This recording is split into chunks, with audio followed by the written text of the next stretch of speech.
ಬಿಸ್ಮಿಲ್ಲಾಹಿ ವಲ್ಹಮ್ದುಲಿಲ್ಲಾಹ್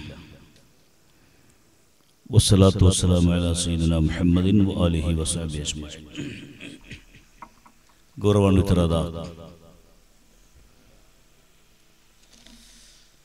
ಮದೀನತುನ್ ನೂರ್ Islamic foundation ಇದರ ಆಶ್ರಯದಲ್ಲಿ 78ನೆಯ ಸ್ವಾತಂತ್ರ್ಯೋತ್ಸವದ ಪ್ರಯುಕ್ತ ಬಹಳ ಸುಂದರವಾದ ಒಂದು ಕಾರ್ಯಕ್ರಮವನ್ನು ಹಮ್ಮಿಕೊಳ್ಳಲಾಗಿದೆ. ಇದರಲ್ಲಿ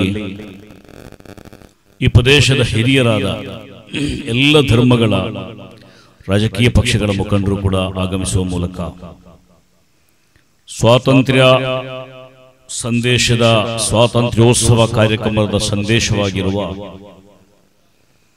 ಭಾರತವನ್ನು ಕಟ್ಟುವ, ಭಾರತದ ಅಖಂಡತೆಯನ್ನು ಕಾಪಾಡುವ,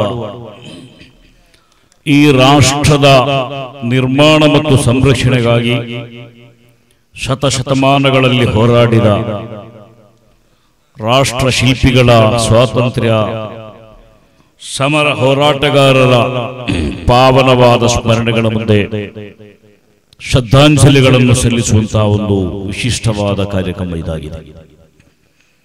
ಶತಮಾನಗಳ ಕಾಲ ನಮ್ಮ ಮಣ್ಣು ವಿದೇಶಿಯರ ಆಳ್ವಿಕೆಯಲ್ಲಿತ್ತು. ಎಲ್ಲ ವಿದೇಶಿಯರು ಈ ದೇಶವನ್ನು ಅಧಿಕಾರ ಹಿಡಿದುಕೊಂಡು ಈ ದೇಶದ ಸ್ವಾತಂತ್ರ್ಯವನ್ನು ನಾಶ ಮಾಡಿ ವೈದೇಶಿಕ ಆಧಿಪತ್ಯಕ್ಕೆ ಈ ದೇಶವನ್ನು ಒಳಗೊಳಿಸುವ,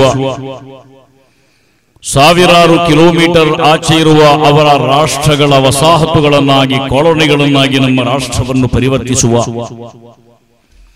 ಇಲ್ಲಿರುವ ಅಮೂಲ್ಯವಾದ ಎಲ್ಲ ಸೊತ್ತು ಸಂಪತ್ತುಗಳನ್ನು ಕೊಳ್ಳೆ ಹೊಡೆದು ಈ ದೇಶದ ಉಜ್ವಲವಾದ ಸಂಸ್ಕೃತಿ ಮತ್ತು ಪರಂಪರೆಯನ್ನು ಕೂಡ ನಾಶಪಡಿಸಿ ಕೇವಲ ಈ ಭೂಮಿಯನ್ನೊಂದು ಭೂಮಿಯನ್ನಾಗಿ ಮತ್ತು ಸಂಪತ್ತನ್ನಾಗಿ ಮಾತ್ರ ಕಂಡು ದೇಶದ ನಾಶಪಡಿಸಲು ಶ್ರಮಿಸಿದ ಸುಮಾರು 26ರಷ್ಟು ವಿದೇಶಿ ಶಕ್ತಿಗಳ ವಿರುದ್ಧದ ಅತ್ಯಂತ ಶಕ್ತವಾದ, ಬಲಿಷ್ಠವಾದ ಹೋರಾಟಗಳ ಫಲವಾಗಿ 77 ವರ್ಷಗಳ ಹಿಂದೆ ನಮ್ಮ ದೇಶ ಸ್ವತಂತ್ರವಾಯಿತು.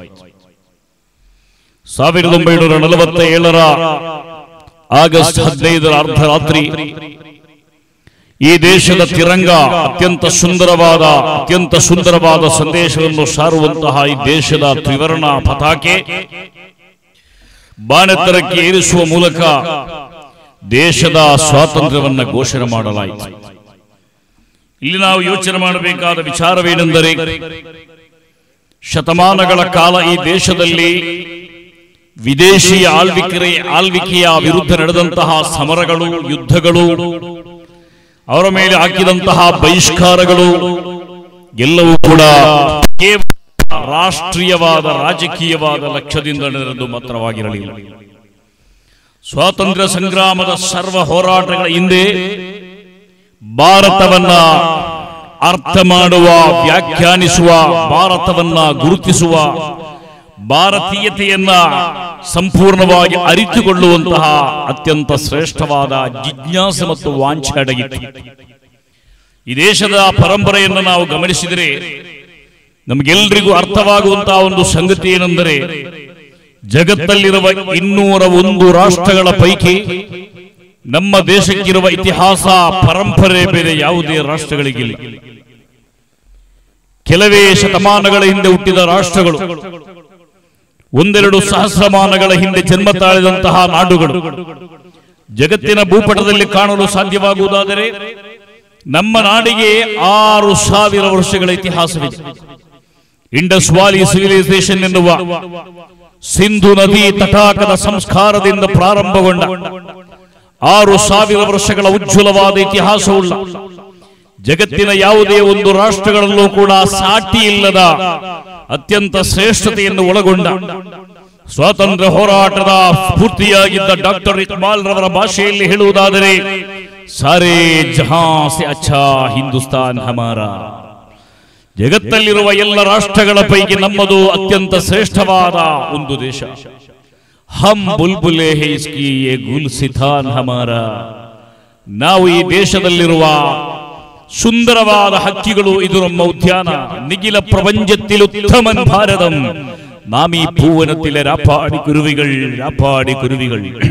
ಇಕ್ಬಾಲ್ ಬಹಳ ಸುಂದರವಾಗಿ ಹೃದಯ ಸ್ಪರ್ಶಿಯಾಗಿ ಭಾವನಾತ್ಮಕವಾದ ಈ ಹಾಡನ್ನು ಹಾಡಿದ್ದಾರೆ. ಆದ್ದರಿಂದ ಪ್ರಕೃತಿಯಲ್ಲಿ, ಸಂಸ್ಕೃತಿಯಲ್ಲಿ, ಈ ನಾಡಿನ ಉಜ್ವಲವಾದ ಸಿರಿ ಸಂಪತ್ತುಗಳಲ್ಲಿ, ಈ ನಾಡಿನ ಭಾಷೆಗಳಲ್ಲಿ, ದೇಶಗಳಲ್ಲಿ, ಈ ನಾಡಿನ ಸಂಸ್ಕೃತಿಗಳಲ್ಲಿ, ಪರಂಪರೆಗಳಲ್ಲಿ ಜಗತ್ತಿಗೆ ಈ ದೇಶವನ್ನ ಸರಿಗಟ್ಟಲು ಈ ದೇಶದಲ್ಲಿ ಬೇರೆ ಯಾವುದೇ ಜಗತ್ತಲ್ಲಿ ರಾಷ್ಟ್ರಗಳಿಲ್ಲ. ಇಲ್ಲಿ ಪ್ರಮುಖವಾದ 6 ಧರ್ಮಗಳಿವೆ. ಒಟ್ಟು ಈ ಜಗತ್ತಲ್ಲಿ 7,000 ಭಾಷೆಗಳನ್ನಾಡುವಂತಹ ಜನರಿದ್ರೆ ಅದರಲ್ಲಿ ಸುಮಾರು 1,700 ಭಾಷೆಗಳನ್ನಾಡುವ ಜನರು ಈ ದೇಶದಲ್ಲಿದ್ದಾರೆ. 110,000ಕ್ಕಿಂತ ಹೆಚ್ಚು ಮಂದಿ ಆಡುವ 100 ಭಾಷೆಗಳು ನಮ್ಮ ದೇಶದಲ್ಲಿದೆ. ಅದಲ್ಲದ 1,000 ಭಾಷೆಗಳು ನಮ್ಮ ದೇಶದಲ್ಲಿದೆ. ಅತ್ಯಂತ ಶ್ರೇಷ್ಠವಾದ ಸಂಪನ್ನವಾದ ಒಂದು ಸಂಸ್ಕಾರವನ್ನು ನಮ್ಮ ದೇಶ ಒಳಗೊಂಡಿದೆ. 1947ರಲ್ಲಿ ಸ್ವಾತಂತ್ರ್ಯ ಸಿಕ್ಕಿ 50ರ ತನಕ 3 ವರ್ಷಗಳ ಕಾಲ ರಾಷ್ಟ್ರದ ಸಂವಿಧಾನ ನಿರ್ಮಾಣ ಮಾಡುವ ಆ ಕಾರ್ಯಕ್ರಮಗಳಲ್ಲಿ ಭಾಗಿಗಳಾದ ನಂತರ ನಮ್ಮ ದೇಶಕ್ಕೊಂದು ಸಂವಿಧಾನ ಸಿಕ್ಕಿತು. ಏನಾಗಿತ್ತು ಆ ಸಂವಿಧಾನದ ವಿಶೇಷತೆ? The largest written constitution of the world. ಜಗತ್ತಲ್ಲಿ ಬರೆಯಲ್ಪಟ್ಟ ಸಂವಿಧಾನಗಳ ಪೈಕಿ ಅತ್ಯಂತ ಬೃಹತ್ತಾದ ಸಂವಿಧಾನ. ಜಗತ್ತಲ್ಲಿ ಲಿಖಿತವಾದ ಸಂವಿಧಾನಗಳ ಪೈಕಿ, ರಿಟನ್ ಕಾನ್ಸ್ಟಿಟ್ಯೂಷನ್ಗಳ ಪೈಕಿ ಅತ್ಯಂತ ಪರಮ ಶ್ರೇಷ್ಠವಾದ ಸಂವಿಧಾನ ಇಂಡಿಯನ್ ಕಾನ್ಸ್ಟಿಟ್ಯೂಷನ್. ದಪ್ಪನೆಯ ಸಂವಿಧಾನ, ಬಲಿಷ್ಠವಾದ ಸಂವಿಧಾನ. ನಮ್ಮ ಸಂವಿಧಾನ ಯಾಕೆ ದಪ್ಪನೆಯದಾಯಿತು? ನಮ್ಮ ಸಂವಿಧಾನ ಯಾಕೆ ಬಲಿಷ್ಠವಾಯಿತು? ನೀವು ಗಮನಿಸಬೇಕು. ನಾಡಿನ ಡೈವರ್ಸಿಟಿ, ಈ ದೇಶದ ನಾನಾತ್ವ. ಬ್ರಿಟಿಷರ ಮುಂದೆ ನಾವು ಎದೆಗೊಟ್ಟುಕೊಂಡು ಹೋರಾಡಿದ ಸಂದರ್ಭದಲ್ಲಿ ಬ್ರಿಟಿಷರು ನಮ್ಮನ್ನು ಈ ಸ್ವಾತಂತ್ರ್ಯದ ಹೋರಾಟದಿಂದ ಹಿಂದೆ ಸರಿಸಲು ಹಲವಾರು ವಾದಗಳು ನಮ್ಮ ಮುಂದೆ ಇಡುತ್ತಾ ಇತ್ತು. ಅದರಲ್ಲೊಂದು ವಾದವಾಗಿತ್ತು, ನಿಮಗೆ ಯಾಕೆ ಸ್ವಾತಂತ್ರ್ಯವನ್ನು ಉಳಿಸಿಕೊಳ್ಳಲು ನಿಮ್ಮಿಂದ ಸಾಧ್ಯವಿಲ್ಲ. ಯಾಕೆಂದ್ರೆ ನಿಮ್ದು ಒಂದು ದೇಶವಲ್ಲ, ಒಂದು ಮತವಲ್ಲ, ಒಂದು ಭಾಷೆಯಲ್ಲ, ಒಂದು ಕಲ್ಚರ್ ಅಲ್ಲ. ಬ್ರಿಟಿಷರಾದ ನಮ್ದು ಒಂದೇ ಒಂದು ಧರ್ಮ, ಅದು ಕ್ರಿಶ್ಚಿಯನ್ ಧರ್ಮ. ನಮ್ದು ಒಂದೇ ಒಂದು ಸಂಸ್ಕೃತಿ, ಅದು ಬ್ರಿಟಿಷ್ ಕಲ್ಚರ್. ನಮ್ದು ಒಂದೇ ಒಂದು ಭಾಷೆ, ಅದು ಇಂಗ್ಲಿಷ್ ಭಾಷೆ. ನಿಮ್ಮಲ್ಲಿ 1,000 ಧರ್ಮಗಳು, 1,000 ಮತಗಳು, 100 ಭಾಷೆಗಳು, ಇದೆಲ್ಲ ಇರುವಂತಹ ಒಂದು ನಾಡಿನಲ್ಲಿ ಆ ನಾಡನ್ನು ಅಖಂಡವಾಗಿ ಮುಂದಕ್ಕೆ ಕೊಂಡು ಹೋಗಲಿಕ್ಕೆ ನಿಮಗೆ ಯಾಕೆ ಸಾಧ್ಯ? ಆದ್ದರಿಂದ ಸ್ವಾತಂತ್ರ್ಯ ಹೋರಾಟ ನಿಮಗೆ ಬೇಡ, ಅದರಿಂದ ಹಿಂದೆ ಸರಿ ಎನ್ನುವುದಾಗಿದ್ದು ಬ್ರಿಟಿಷರು ನಮ್ಮಲ್ಲಿ ಕೇಳಿಕೊಂಡ ಅತ್ಯಂತ ದೊಡ್ಡ ಅಪೇಕ್ಷೆ. ಆ ಸಂದರ್ಭಗಳಲ್ಲಿ ಒಂದು ವೇಳೆದು ಸರಿ ಅಂತ ಕೆಲವರಿಗೆ ಅನಿಸಿದ್ರು ಕೂಡ ನಾನಿವತ್ತು ಹೇಳಬೇಕು, 77 ವರ್ಷಗಳನ್ನು ಸ್ವತಂತ್ರ ಭಾರತದಲ್ಲಿ ನಾವು ಕಳೆದಾಗ ನಮ್ಮ ದೇಶದಲ್ಲಿ ಸಣ್ಣ ಪುಟ್ಟ ಗಲಭೆಗಳಾಗಿರಬಹುದು, ಕೆಲವೊಂದು ಕೊಲೆಗಳಾಗಿರಬಹುದು, ಕೆಲವೊಂದು ಕಮ್ಯುನಲ್ ಕ್ಲಾಶಸ್ ಆಗಿರಬಹುದು.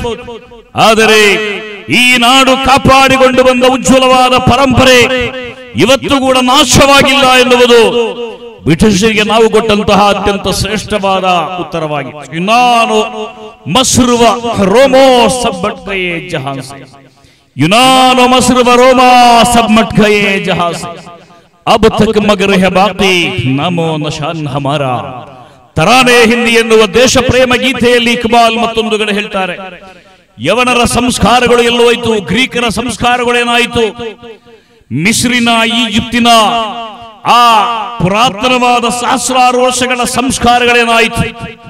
ಕಾಲಘಟ್ಟದ ಶೀಘ್ರವಾದ ಪ್ರಯಾಣಗಳಲ್ಲಿ ಅದೆಲ್ಲವೂ ಕೂಡ ಕಾಲದ ಶೀಘ್ರವಾದ ಪ್ರಯಾಣಕ್ಕೆ, ಆ ಪ್ರಯಾಣದ ಅಡಿಯಲ್ಲಿ ಬಿದ್ದು ಅದು ಊರ್ಧ್ವ ಶ್ವಾಸವನ್ನು ಹಿಡಿದುಕೊಂಡು ಈ ಜಗತ್ತಿನಿಂದ ಮರೆಯಾದರೆ ಈ ದೇಶದ ಉಜ್ವಲವಾದ ಪರಂಪರೆ ಈಗಲೂ ಕೂಡ ಬಾಕಿಯಾಗಿದೆ. ಅಬ್ ತಕ್ ಮಗರ್ ಹೈ ಬಾಕಿ ನಾಮೋ ನಶಾನ್ ಹಮಾರಾ. ನಮ್ಮ ದೇಶದ ನಾಮ ಅಮರವಾಗಿದೆ, ನಮ್ಮ ದೇಶದ ನಶಾನ್ ಚಿಹ್ನೆಗಳು ಅಮರವಾಗಿದೆ. ನಾನು ಹೇಳಿದೆ, ಈ ದೇಶದ ಸಂವಿಧಾನ ಬೃಹತ್ತಾಗಲೊಂದು ಕಾರಣ ಈ ದೇಶದ ಒಳಗೊಳ್ಳುವಿಕೆ, ಈ ದೇಶದ ಬಹುಸ್ವರತೆ, ಈ ದೇಶದ ಬಹುತ್ವ, ಬಂಧುತ್ವ, ಪ್ಲೂರಲಿಸಂ. ಈ ನಾಡು ಯಾವುದೇ ಒಂದು ವಿಭಾಗಕ್ಕೆ ಸೇರಿದ ಧರ್ಮ ನಾಡಾಗಿರಲಿಲ್ಲ ಸ್ವಾತಂತ್ರ್ಯಕ್ಕೆ ಹಿಂದೆ. 1000 ವರ್ಷಗಳ ಕಾಲ ಈ ದೇಶವನ್ನು ಆಳಿದ ಯಾರು ಕೂಡ ಈ ನಾಡೊಂದು ಧರ್ಮಕ್ಕೆ ಸೇರಿದ ರಾಷ್ಟ್ರವಾಗಬಾರದು ಅಂತ ಇಚ್ಛಿಸಲಿಲ್ಲ. ಆದ್ದರಿಂದಲೇ ಚಂದ್ರಗುಪ್ತ ಮೌರ್ಯ ಬುದ್ಧ ಸಾಮ್ರಾಜ್ಯದ ಬದಲಿಗೆ ಈ ದೇಶದಲ್ಲಿ ಮೌರ್ಯ ಸಾಮ್ರಾಜ್ಯವನ್ನು ಕಟ್ಟಿದ. ಅಶೋಕ್ ಚಕ್ರವರ್ತಿ ಈ ದೇಶದಲ್ಲಿ ಜೈನ್ ಸಾಮ್ರಾಜ್ಯದ ಬದಲಿಗೆ ಕಳಿಂಗ ಸಾಮ್ರಾಜ್ಯವನ್ನ ಕಟ್ಟಿದ. 800 ವರ್ಷಗಳ ಕಾಲ ಈ ದೇಶದಲ್ಲಿ ಬೇರೆ ಬೇರೆ ಗುಂಪುಗಳ ಡೈನಸ್ಟಿಗಳು ಬಂದು ಈ ನಾಡನ್ನು ಆಳ್ವಿಕೆ ಮಾಡಿದ ಸಂದರ್ಭದಲ್ಲಿ ಅವರೆಲ್ಲರೂ ಕೂಡ ಅವರ ಕುಟುಂಬಕ್ಕೆ ಸಂಬಂಧಪಟ್ಟಂತಹ ಸಾಮ್ರಾಜ್ಯಗಳನ್ನು ಕಟ್ಟಿದ್ರು. ಬಾಬರ್ ಮುಘಲ್ ಸಾಮ್ರಾಜ್ಯವನ್ನ ಕಟ್ಟಿದ, ಇಬ್ರಾಹಿಂ ಲೋಧಿ ಸಾಮ್ರಾಜ್ಯವನ್ನ ಕಟ್ಟಿದ, ಕುತುಬುದ್ದೀನ್ ಐಬಕ್ ಅದೇ ಗುಲಾಮ ಸಾಮ್ರಾಜ್ಯವನ್ನ ಕಟ್ಟಿದ. ಬೇರೆ ಬೇರೆ ಜನರು ಬಂದು ಬೇರೆ ಬೇರೆ ಸಾಮ್ರಾಜ್ಯಗಳನ್ನ ಕಟ್ಟಿದರೆ ವಿನಃ ಅವರು ಯಾರು ಕೂಡ ಇಸ್ಲಾಮಿ ಸಂಸ್ಕಾರವನ್ನ ಕಟ್ಟಿಲ್ಲ. 190 ವರ್ಷಗಳ ಕಾಲ ಈ ದೇಶವನ್ನು ಆಳ್ವಿಕೆ ಮಾಡಿದ ಬ್ರಿಟಿಷರು ಈ ದೇಶದಲ್ಲಿ ಕ್ರಿಶ್ಚಿಯನ್ ಸಾಮ್ರಾಜ್ಯವನ್ನ ಕಟ್ಟಿಲ್ಲ, ಬದಲಿಗೆ ಬ್ರಿಟಿಷ್ ಸಾಮ್ರಾಜ್ಯವನ್ನ ಕಟ್ಟಿದ್ರು. ಯಾಕೆಂದ್ರೆ ಅವರೆಲ್ಲರೂ ಈ ನಾಡಿನಲ್ಲಿ ಸಹಸ್ರಮಾನಗಳಿಂದ ಕಾಪಾಡಿಕೊಂಡು ಬಂದಿದ್ದ ಬಹುಸ್ವರತೆಯನ್ನ ಕಾಪಾಡಿಕೊಂಡು ಬಂದವರಾಗಿದ್ರು, ಬಹುತ್ವವನ್ನು ಸಂರಕ್ಷಣೆ ಮಾಡಿಕೊಂಡವರಾಗಿದ್ರು. ಅಬ್ ತಕ್ ಮಗರ್ ಹೆ ಬಾಕಿ ನಾಮವನ್ನು ಶಾನ್ ಹಮಾರ ಎನ್ನುವ ಇಕ್ಬಾಲ್ನ ವರಿಗಳಲ್ಲಿ ಗೆರೆಗಳಲ್ಲಿ ಇದನ್ನು ಸ್ಪಷ್ಟವಾಗಿ ನಮಗೆ ಕಾಣಲು ಸಾಧ್ಯವಾಗಬಹುದು. ಆದ್ದರಿಂದ ಸಹೋದರರೇ, ಈ ದೇಶದ ಸ್ವಾತಂತ್ರ್ಯದಲ್ಲಿ ಸಂಗ್ರಾಮದಲ್ಲಿ ಇವತ್ತು ನಾವು ಅತ್ಯಂತ ಸಂಭ್ರಮದ 78ನೇ ಸ್ವಾತಂತ್ರ್ಯೋತ್ಸವವನ್ನು ಆಚರಣೆ ಮಾಡುವುದಾದರೆ ಇದರ ಹಿಂದಿರುವ ಬಲಿದಾನಗಳು, ತ್ಯಾಗಗಳು, ಕಷ್ಟಗಳು ನಾವು ಯಾವತ್ತೂ ಕೂಡ ಮರೆಯಲು ಸಾಧ್ಯವಿಲ್ಲ. 5 ಲಕ್ಷ ಮಂದಿ ದೇಶದ ಸ್ವಾತಂತ್ರ್ಯಕ್ಕಾಗಿ ದುಡಿದ, ಮಡಿದ, ಕಷ್ಟಗಳನ್ನು ಅನುಭವಿಸಿದ, ಅಂಗಾಂಗಗಳನ್ನು ಊನ ಮಾಡಿಕೊಂಡ, ಬಹಳಷ್ಟು ತ್ಯಾಗಗಳನ್ನು ಸಹಿಸಿದ 5 ಲಕ್ಷ ಮಂದಿಯ ಅವಿಶ್ರಾಂತ ಪರಿಶ್ರಮದ ಫಲವಾಗಿ ಈ ದೇಶ ಸ್ವಾತಂತ್ರ್ಯವಾಯಿತು ಅಂತ ನಾವು ಅರ್ಥ ಮಾಡಿಕೊಳ್ಳಬೇಕು. ಸುದೀರ್ಘವಾಗಿ ಮಾತನಾಡುವ ವೇದಿಕೆಯಲ್ಲ ಅಂತ ನನಗೆ ಗೊತ್ತಿದೆ. ಆದ್ದರಿಂದ ನಾವಿಲ್ಲಿ ಅರ್ಥ ಮಾಡಿಕೊಳ್ಳಬೇಕಾದ ವಿಚಾರ ಸಹೋದರರೇ, ರಾಷ್ಟ್ರೀಯತೆ, ನ್ಯಾಷನಲ್ ಇಂಟಗ್ರಿಟಿ, ದೇಶದ ಅಖಂಡತೆಯನ್ನು ಕಾಪಾಡುವ, ಸೌಹಾರ್ದವನ್ನು ಕಾಪಾಡುವ ಒಂದು ಸುಂದರವಾದ ನಾಳೆಯನ್ನು ಸೃಷ್ಟಿ ಮಾಡುವುದಕ್ಕಾಗಿ ಎಲ್ಲಾ ಸ್ವಾತಂತ್ರ್ಯ ಸಂಗ್ರಾಮದ ಸ್ಮರಣೆಗಳ ಉತ್ಸವಗಳ ವೇದಿಕೆಗಳು ಅದು ಅದಕ್ಕೆ ಬೇಕಾಗಿ ಅರ್ಪಣೆಯಾಗಲಿ ಅಂತ ನಾನು ಈ ಸಂದರ್ಭದಲ್ಲಿ ಬಯಸ್ತಾ ಇದ್ದೇನೆ.